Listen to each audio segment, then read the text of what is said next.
हो चुका आगाज युग बदलने की तैयारी, जीत हमारा ही होगा, हमारा संघर्ष रहेगा जारी। नमस्कार दोस्तों, आज जो हमारा टॉपिक है वो है मच्छर तथा इससे होने वाली बीमारी। आइए हम इसको सबसे पहला में देखते हैं कि मच्छर जो होता है उसको देखते हैं। तो मच्छर कौन सा संघ में आता है? तो मच्छर आता है ऑर्थ्रोपोडा संघ में आता है। ऑर्थ्रोपोडा का पोडा का मतलब पैर होता है, ऑर्थ्रो का मतलब होता है ज्वाइंट। तो जो ये देखिए ये मच्छर बना हुआ है, तो मच्छर में क्या है, पैर एक ही जगह से निकला होता है, तीन इधर होता है तीन उधर होता है। मच्छर में 6 पैर होते हैं, इसलिए मच्छर कीट में आता है। इसमें देख लीजिए, ये जो इसका 3 भाग होता है, एक ये भाग है पीछे का भाग, ये है जो बीच का भाग है इसको थोरैक्स बोलते हैं यानी वक्ष, और ये है इसका सिर है, हेड है। और जिसमें ये इसका ब्लड का टंकी है, कुल मिलाकर के इसी में ब्लड आता है, तो इसको बोलते हैं एब्डोमेन बोलते हैं। और ये जो सूंड होता है इसको बोला जाता है प्रोबोसिस बोला जाता है। जो ये सूंड है इसको प्रोबोसिस बोलते हैं। आइए, तो ये मच्छर में देखें ऑर्थ्रोपोडा यानी पैर जुड़ा हुआ था, ये ऑर्थ्रोपोडा हो गया। दूसरा में है कि इसमें ब्लड का सर्कुलेशन कैसा होता है, तो इसमें ओपन ब्लड सर्कुलेशन होता है जिसको बोलते हैं खुला परिसंचरण तंत्र।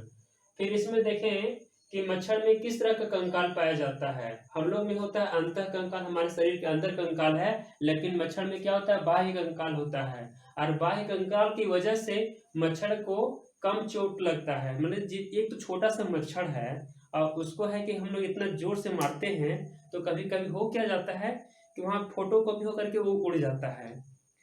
छोटा सा मच्छर को इतना जोर से मारने के बावजूद भी कभी नहीं मरता है, तो वो बाह्य कंकाल की वजह से। आइए फिर हम देखते हैं, जो मेरा क्वेश्चन था कि मच्छर को खाने वाली मछली कौन सी है।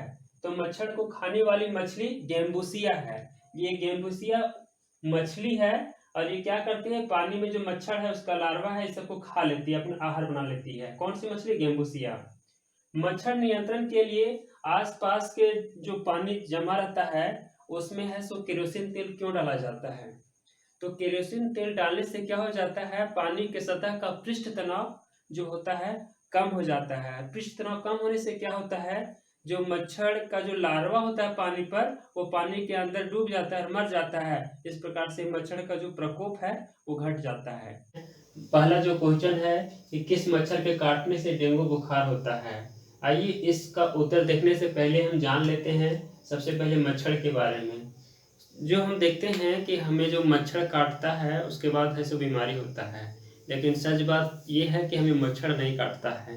आपको आश्चर्य होता है कि मच्छर नहीं काटता है? हाँ, मच्छर नहीं काटता है।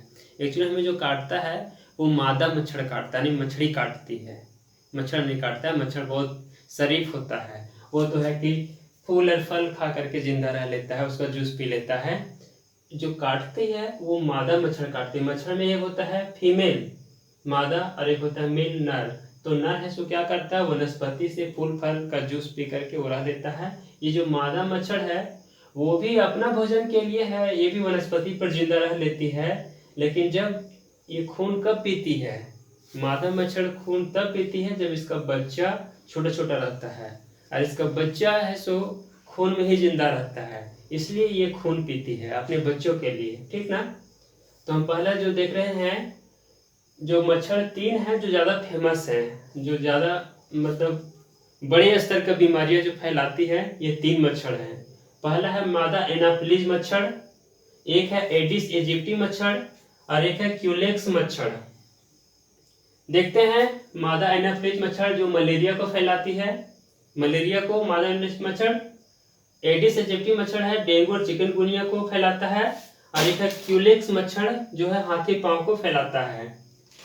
तो हम सबसे पहले एक करके देखते हैं। ये जो मलेरिया के लिए था, जो वेक्टर का काम रहा था, वहां का काम कर रहा था मादा एनाफिलीज मच्छर। और इसका जो रोगजनक पैथोजन होता है वो कौन है? पैथोजन में प्लाज्मोडियम प्रोटोजोआ। ये प्लाज्मोडियम प्रोटोजोआ पैथोजन में आता है। तो जब मलेरिया हो जाता है तो इसके लिए जो उपचार के लिए है, प्राकृतिक रूप से क्या होता था कि सिनकोना पेड़ की छाल से कुनैन दवा प्राप्त किया जाता था। और इस प्रकार से क्या होने लगा कि जो सिनकोना का पेड़ है वो लगातार घटने लगी।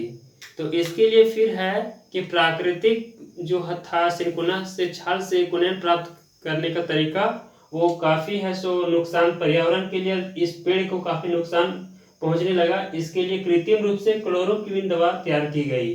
तो मलेरिया के लिए जो कृत्रिम रूप से तैयार किया गया, आर्टिफिशियल रूप से बनाया गया दवा क्लोरोक्विन है। मलेरिया बीमारी में होता क्या है, तो आरबीसी और एस्प्लीन प्रभावित होता है।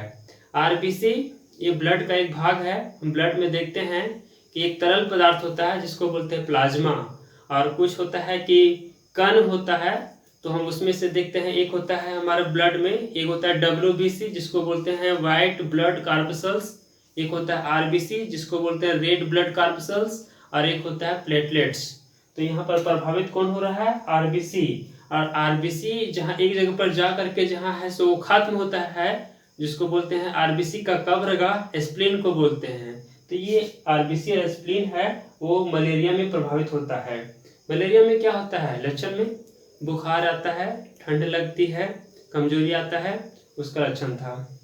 डेंगू बीमारी का जो वाहक है वो एडिस एजिप्टी मच्छर है, और इसका जो रोगजनक है, जो पैथोजन है, वो अर्बोवायरस है। तो डेंगू को हड्डी तोड़ बुखार बोलते हैं। इसको डेंगू को हड्डी तोड़ बुखार इसलिए बोला जाता है क्योंकि जब डेंगू होता है तो हड्डियों में काफ़ी ज़्यादा दर्द होती है, इसीलिए इसको हड्डी तोड़ बुखार बोला गया है। और डेंगू बीमारी में क्या होता है, जो हमारे शरीर में प्लेटलेट्स है उसकी संख्या काफ़ी ज़्यादा घटने लगती है। अभी हम देख रहे थे ब्लड में आरबीसी था, डब्ल्यूबीसी था, प्लेटलेट्स था। तो इसमें से प्लेटलेट्स की संख्या काफ़ी घटने लगती है डेंगू में। और इसका मच्छर को हम कैसे जानेंगे कि ये डेंगू का मच्छर है, तो डेंगू का जो मच्छर होता है वो हमेशा दिन को काटता है। और ये जो मच्छर, डेंगू का जो मच्छर बैठता है तो 45 डिग्री का कोण बनाता है। तो इस आधार पर हम है सो पता कर सकते हैं कि ये डेंगू मच्छर था। लेकिन ये जरूरी नहीं है कि जितने मच्छर दिन में काटते हैं उससे डेंगू फैल जाए, ऐसा जरूरत नहीं है। क्योंकि वो उसमें अगर ये पैथोजन होगा, अर्बोवायरस का पैथोजन अगर ये एडिस एजिप्टी मच्छर में होगा तभी डेंगू बीमारी होगी। और जो घरेलू उपाय है प्लेटलेट्स की बढ़ाने का, उसको हम पहले का वीडियो में भी बता चुके हैं कि बकरी का दूध है, पपीता है, गिलोय है, ये हमारे शरीर में प्लेटलेट्स को बढ़ाने के लिए बहुत ही असरदार है। अगला जो बीमारी है वो हाथी पांव बीमारी है। तो इसके लिए कौन सा मच्छर जिम्मेदार है, तो क्यूलेक्स मच्छर।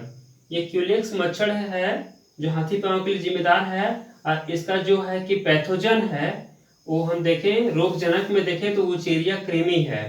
इसमें क्या होता है, पैर का लसिका जो लिम्फ नोड है वो प्रभावित होता है, उसमें सूजन आता है और उसमें है सो पानी भर जाता है। इसमें जो होता है, जो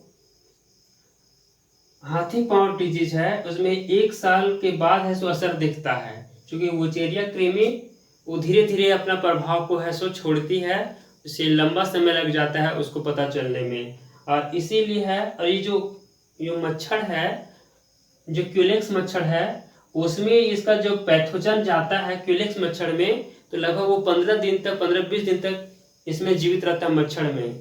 लेकिन यदि हमारे शरीर में जाता है तो लगभग वो 1 साल तक है सो सक्रिय रहता है, और उसके बाद ऐसे हमें मालूम पड़ता है। इसीलिए भारत सरकार के द्वारा इस बीमारी को होने से पहले बचाव के लिए जो है कि फाइलेरिया का है सो टैबलेट्स दिया जाता है, हर 1 साल वितरण किया जाता है। वीडियो के अंत तक बने रहने के लिए धन्यवाद। जय हिंद।